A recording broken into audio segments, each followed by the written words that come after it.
we set? So then we are in session for contested case hearing.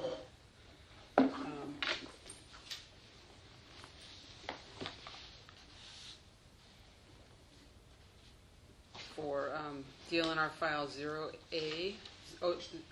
OA 0706. You want to go ahead? I will. Thank you, Chair Case. My name is Greg Kugel, and I represent Mike Dailey and his mother, Elizabeth Dailey. Mike Dailey is with me in the hearing room this morning.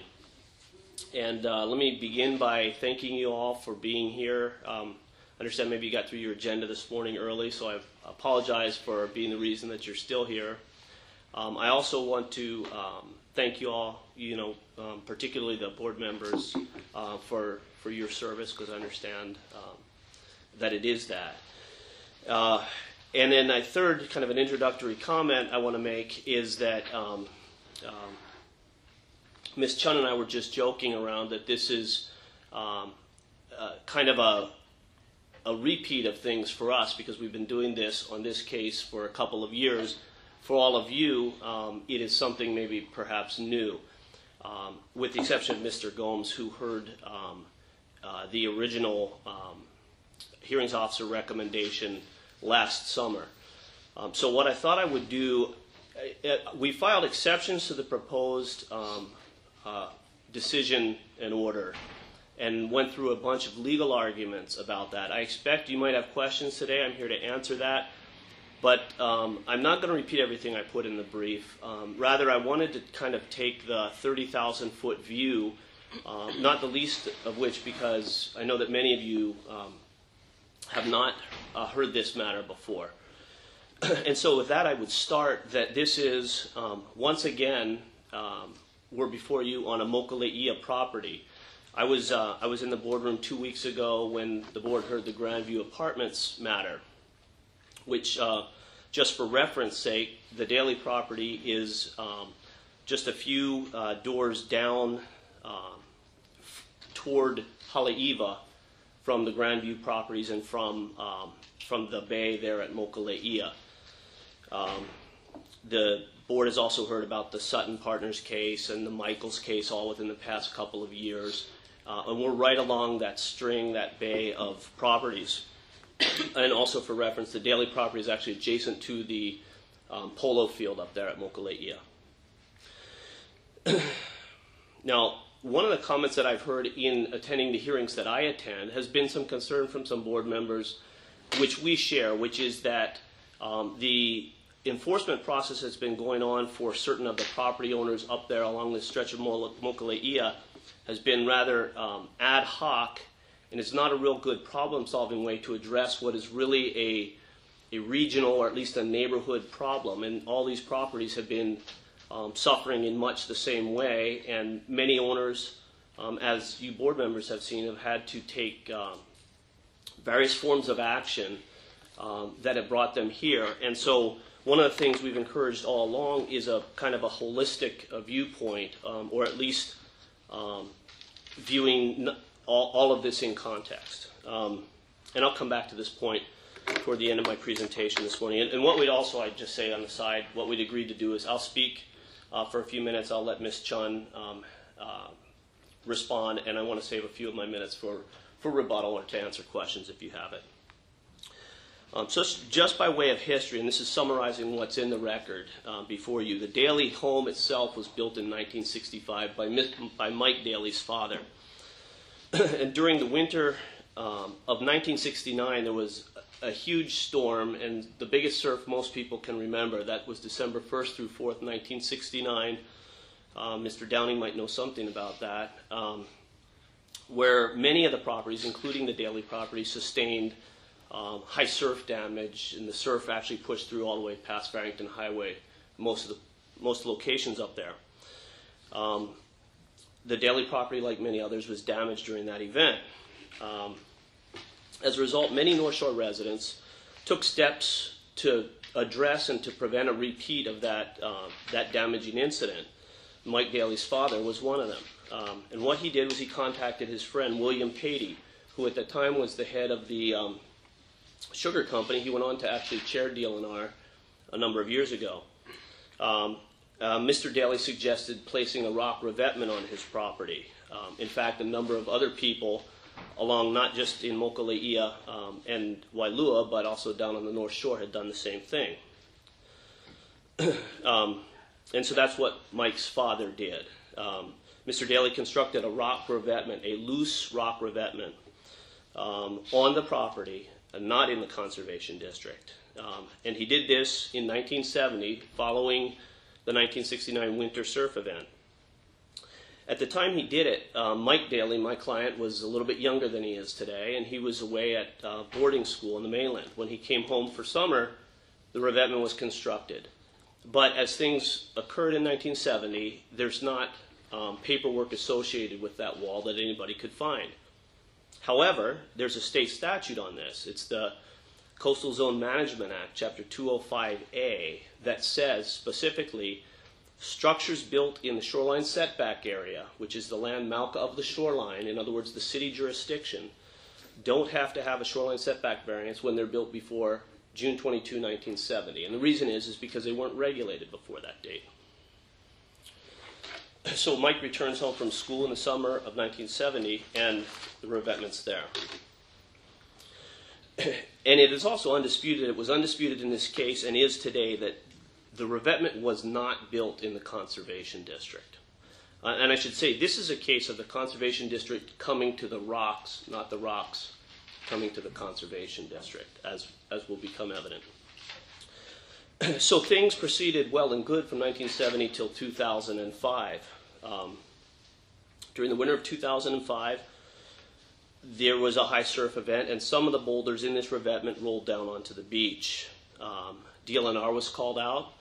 The Daileys requested permission to repair the revetment, to restack the rocks, repair the revetment.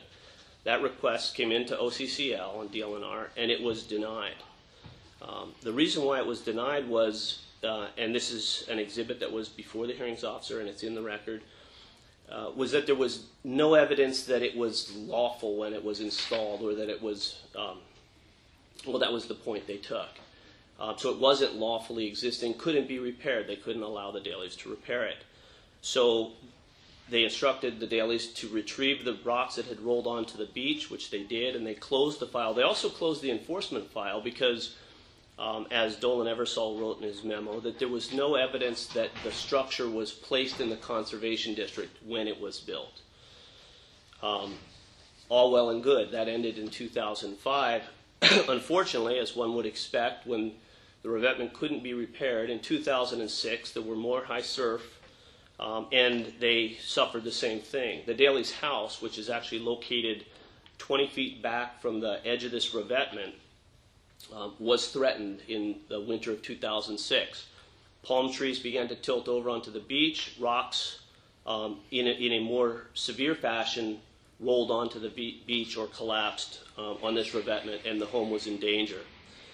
So Mr. Dailey did what he had to do, which was hire some workers, retrieve the rocks, restack the rocks closer to, in the same footprint, but closer to shore than they were.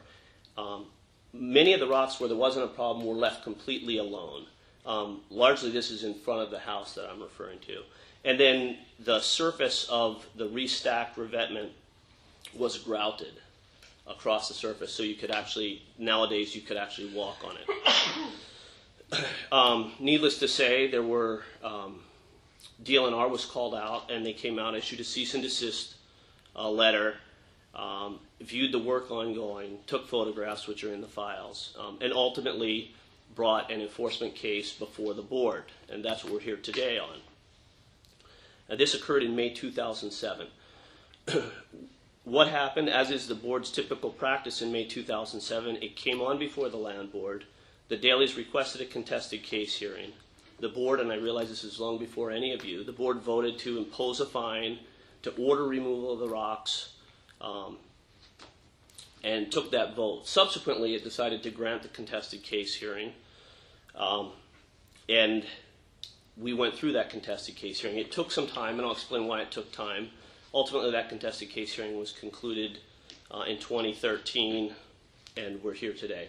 I mention that in part because I think that one of the flaws with this whole process is, and it was expressed yesterday at the Supreme Court in the argument of the TMT telescope case, that it has been past practice of the board to, I think, put the cart before the horse and to take action before granting a contested case hearing, which certainly leaves people with the impression, if not the actuality, that the board's decision is made before due process is afforded to those people who are accused of a violation. So that's an aside. To step back to the case, however, the case went along in the contested case hearing. The hearings officer was appointed in 2007. The case was delayed for a few reasons.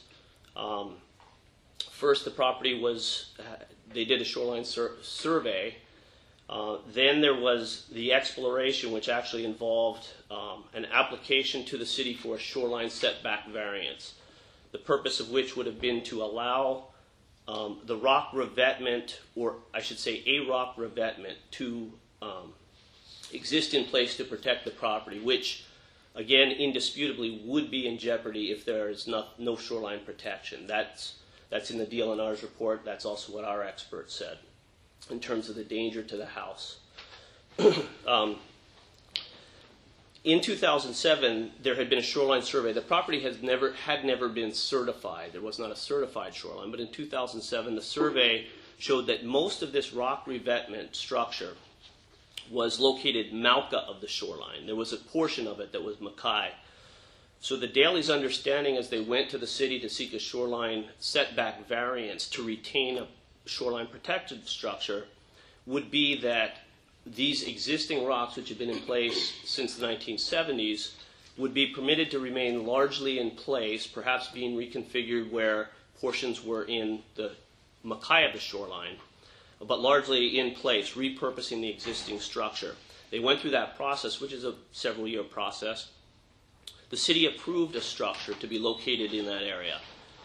But as the city always does, it said, we're approving something located in the shoreline setback area, not Mackay of the shoreline. So you have to get a shoreline certification. So the Daileys went in 2011 to do a shoreline certification. And to their surprise, when the state surveyor certified a shoreline, the shoreline he chose to certify was Mackay of the existing rocks, under the theory that water runs through them, and so now it reaches behind where the land is. And so they're... Malka? I'm sorry. I said Mackay, I mean Malka, yes. So, I'm sorry, the shoreline was now located Malka of the structure because the water runs through the boulders.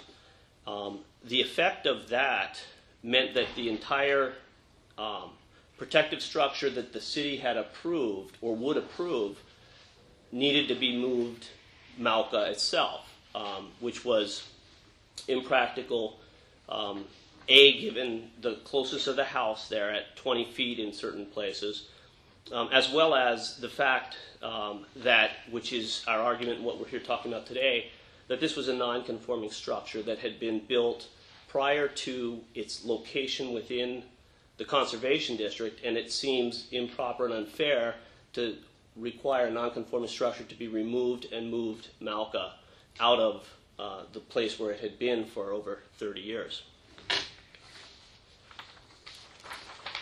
The parties, before the contested case hearing was actually conducted,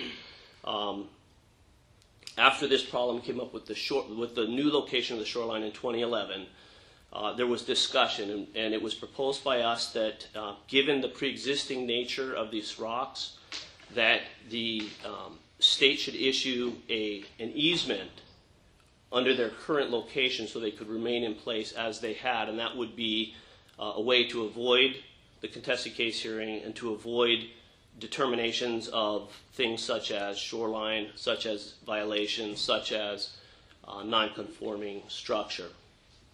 We weren't able to reach that kind of an agreement, so we went through with the contested case hearing. The hearings officer came out with a recommendation. In June of last year, we were before the board, and with the exception of Mr. Gomes, I know none of you were here, we had these same arguments on the form of his recommendation. The board made a few changes to it, adopted it. We appealed it. We were before Judge Nishimura last year. She affirmed our appeal. In other words, she found that there were some problems with what the board did and what the hearings officer did, and so she remanded it, which is why we're here. And that gets really to what has been briefed to you by the parties today, and which I will touch on, albeit briefly, because I don't want to repeat the many pages that we've submitted. Judge Nishimura was concerned that it appeared that DLNR had shifted the burden of proof. The burden of proof in an enforcement case by board rule and also by statute, Chapter 91, puts the burden of proof on the DLNR to come forward with the evidence. And it doesn't put the burden on the alleged violator to show that they didn't do something wrong. The judge was concerned that that had happened because there was uncontradicted evidence that this revetment was non-conforming when it was put in, because it was put in 1970, not in the conservation district. And so the judge remanded, asking the hearings officer to identify whether DLNR had come forward with any evidence to contradict Mr. Dailey's testimony, Mrs. Dailey's testimony, the supporting testimony of Don Rohrbach and William Patey. And what we got is the recommendation now that's before you, which I submit is completely rewritten, and which did not address that issue whatsoever, because there was no evidence, which I think Judge Nishimura knows. There was no evidence to contradict when we say that that revetment was put in. That makes the revetment non-conforming. What the hearings officer did, however, is in recognition of the fact that the state came forward with no evidence, he had to undermine the Dailey's credibility, something he didn't do the first time around. And he had to discount their evidence and explain why he didn't consider it, or why he didn't consider it convincing. Well, I submit to you that that's still an admission that the state hasn't met its burden of proof, because all the hearings officer did was now criticize the Dailey's testimony. Moreover, he considered evidence, things that had letters or things that had been put into DLNR files, but that were not introduced at the contested case hearing, that no witness testified about, that certainly the Daileys didn't have the chance to argue about, to cross-examine witnesses or anything else. He considered new things. Moreover, what he did was he penalized the Daileys for having the gall to appeal to begin with. The judge did not remand this case for the imposition of additional penalties, but that's exactly what the hearings officer recommends. Specifically, he says, let's put in some Dailey fines now on the Daileys, in addition to what I recommended originally and what the land board adopted. And let's also order the Daileys to take out rocks that everybody admits they did not put down, that were put down by their neighbor, the Mokuleia Beach Colony. And so there was a price for the Daileys of having appealed to Judge Nishimura, at least from this hearings officer, which was he's going to impose more fines, more penalties. And that's not what Judge Nishimura said, which is why I say throughout our brief, he's gone way beyond the scope of what she asked him to fix, or what she's asked this board to fix. And he has made it clear that he's imposing a price on the Daileys for having done so.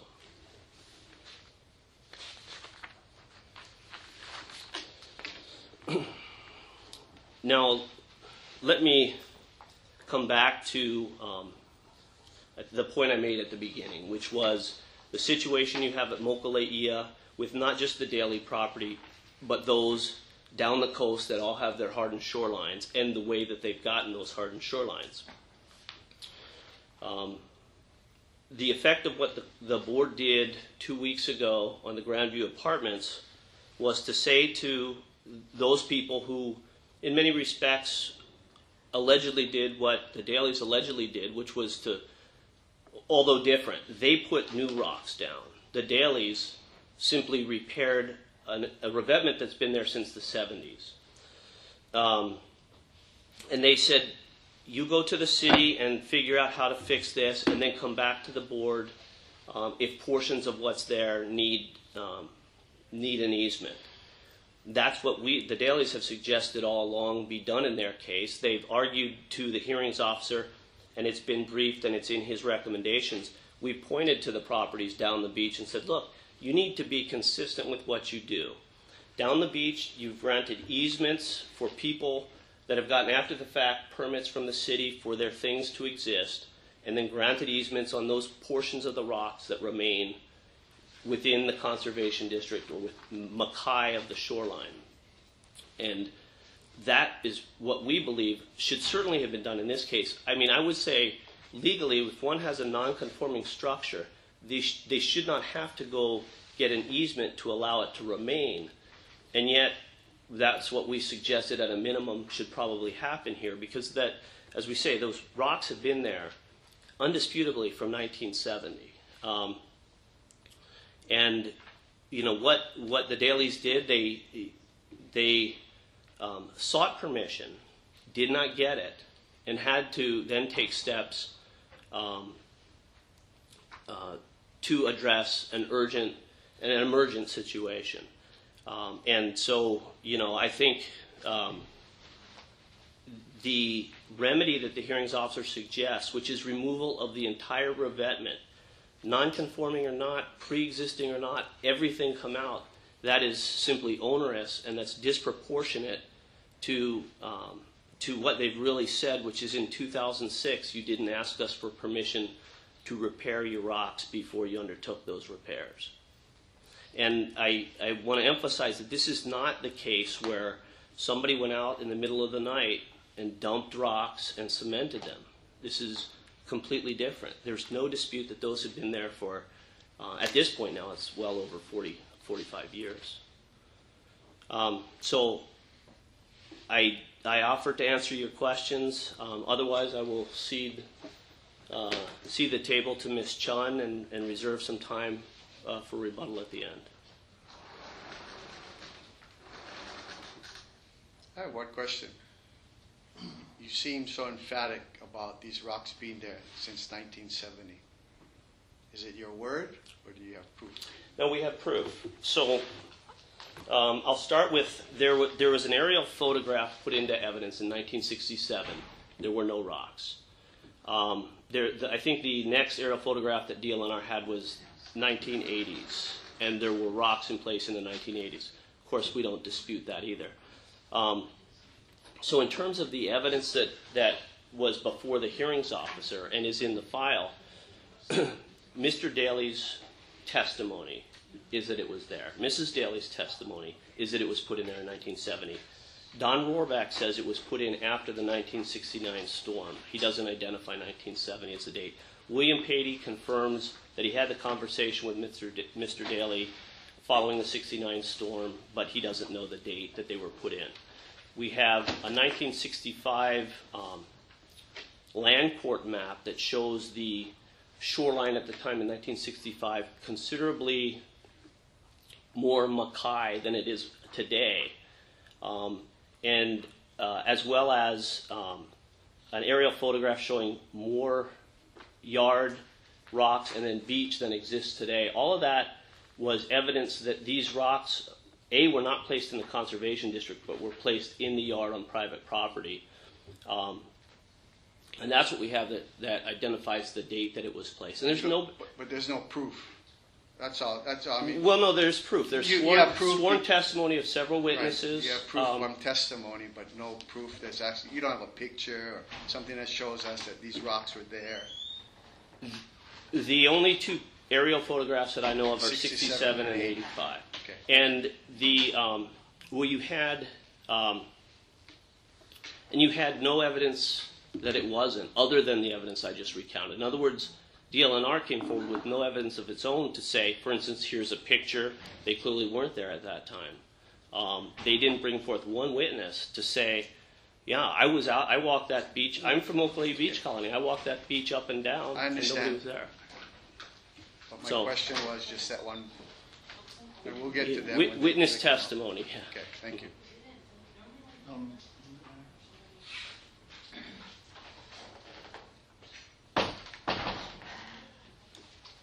Is it a separate violation?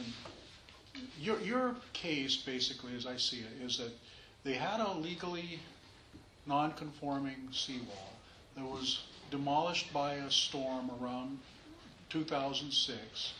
They were denied the permit to rebuild. They then rebuilt it without the permit. All right? That's... Can I put a fine point on it? Yeah. It was not demolished. It was damaged in It was 2006. damaged. Okay. All right. And the other important caveat to what you said, yes, that's generally it.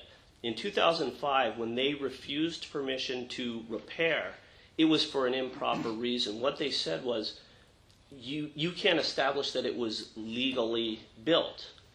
But the definition of legally built assumes that there was a permitting regime in process, but there wasn't, and we have a state law that says that. So, in 2005, had DLNR been open to the idea and said, well, this has been here for a long time, and you just want to repair it, okay, we can consider the scope of repairs, but that didn't happen, and so your argument is generally right. No, so where I'm going with this, Sorry, and thanks for the clarification. Can I let Sam talk for a second here?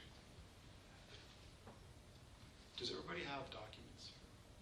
Yeah, I can. I have them in here. No problem then? I just got them from Colin. Oh, Thank you. I got a set from Colin. Okay. thanks. Mine are in here. Okay. Yeah.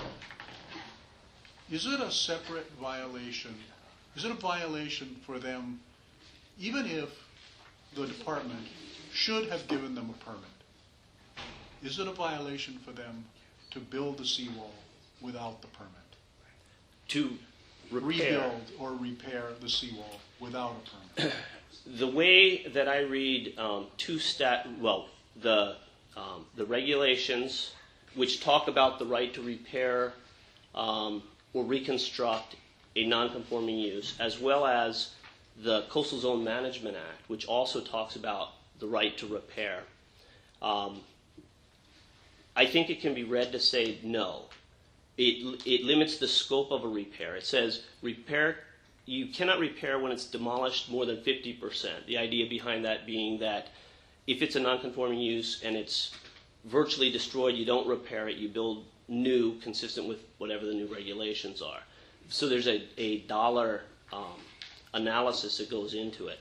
Now I think DLNR would take the position that even though the regulations and then that statute, as I referred to, allow a non-conforming use to be repaired, provided it hasn't been completely destroyed, you still need to come back to us and ask us permission for that.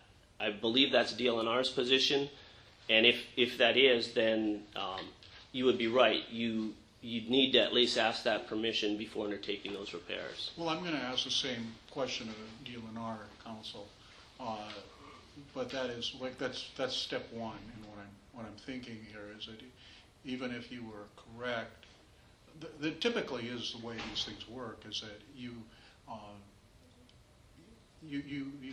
are denied, you're told you can't do something, and then what you're supposed to do is appeal that to the extent that you can, and fight on that grounds. And if you then, if you go do it yourself, you have committed a violation. Even if you prove that they should have said yes, maybe that mitigates a fine, maybe if they should have said yes, maybe you get to keep it where you had it, but you still violated building without permit. That's the first question I have right now. The judges, I remember in law school, like my first year, the professor said something like, who has the burden of proof can sometimes often decide who wins the case. Now, was the judge's decision that the DLNR had the burden of proof limited to the enforcement question versus, because we have an administrative rule that says that when you're applying to rebuild, I can't remember, rebuild, a non-conforming use, that the applicant has the burden of proof. Okay? So the judges saying that the judge invalidate that rule, or was this strictly in enforcement action? The DLNR has a burden of proving that it was not a nonconforming. I think the way you just stated it is what the judge had in mind. Yes, in other words, it was an enforcement proceeding, and so you have another administrative rule that says in an enforcement proceeding, DLNR has the burden of proof and the burden of persuasion. Okay. And you also have HOPA, Chapter 91, that also says that the party initiating the proceeding has the burden of proof. And the first time around, the hearings officer completely ignored those, even though they were cited in the briefs, and he came out in reliance on the rule that you said on nonconforming use. And that was a mistake. I think she was concerned, however, that the error actually went further back in time, because the reason that, well, I should say that yes. The short answer to your question is so yes. I'm just trying to walk this forward a little bit. Do we wind up in a sort of chasing our tail situation where if the department cannot prove that it was not non-conforming, then, except for this question of did you commit a violation simply by rebuilding it without getting a permit, the department cannot fine you otherwise for rebuilding it.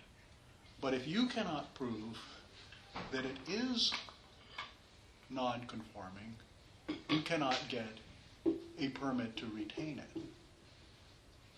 Where do we go then? Well, it wouldn't be a permit to retain it. I mean, it is allowed by virtue of being there. I mean, if they want to order that we remove it, as they're doing in this enforcement proceeding, that's their burden. And so they do have the burden. If, I mean, I think you could go around the island and identify lots of very old things that don't have permits, often because they were built before permits were required. And you get into this, I mean, it's like proving a negative in a way. So it's difficult. But if the state decides we're going to make those be removed, they do so through an enforcement proceeding, and they undertake that burden. And that's where it should be. I mean, you know, it's seeking affirmative action from somebody who otherwise was, was a passive property owner. But at some point, aren't you going to need some affirmative action from the city and county and the state to retain the wall there? Even if you say you prevail and defeat this enforcement action, is it your position that then you can just sit there with the wall there without getting a shoreline setback variance and without getting this encroachment issue taken away? My answer to that is yes. One, we've never been accused of building something in the shoreline setback area by the city, and there is nothing. I mean, this, as I said, the revetment was built in 1970 before the city required a variance for anything to be built in the shoreline setback area, or it didn't exist, in other words. So it would exist today, but for that, were it to be destroyed tomorrow and we needed to ask somebody for permission to rebuild, we would be before one agency or the other. Okay. But all right. And If it's to wiped your other, out tomorrow, you would be in a position of having to ask or something. That's yeah, your answer. I think that's correct. And to your question, I can tell you what has been the board's practice. I can tell you what I think is legally correct when it comes to a lawful, and let's forget about our situation for a minute, talk about any seawall that was built with all permits from DLNR. But by virtue of eroded beaches or whatever, you suddenly have water overtopping it. Today, DLNR would take the position that that seawall is now located, it never moved, right? But it's now located in the conservation district or on state land. And they have told clients of mine the only way you can retain that is to pay us for an easement, even though what really moved was the line that we draw and not the physical thing. I think that that's wrong, but most people, because they're either selling their properties or trying to build a house, are not going to fight it and not going to enter a lawsuit with the state to establish that that's wrong. So that's my answer to your question. I don't think we need an easement, but I saw it as a way of giving DLNR approval, land board approval, to what exists and having it retain going forward as an intermediate ground between the two extremes of it stays and too bad state, or everything comes out too bad Dailey's. Because the state would be compensated for the location that, just by virtue of the relocation of the shoreline, is now, Mackay of the shoreline. Okay, that's all I have.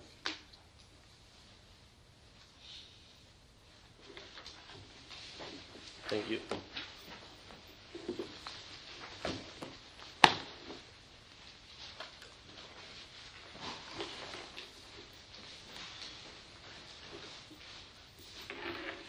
Good afternoon, Chair Case and members of the board. My name is Robin Chun. I'm the Deputy Attorney General representing DLNR in this matter.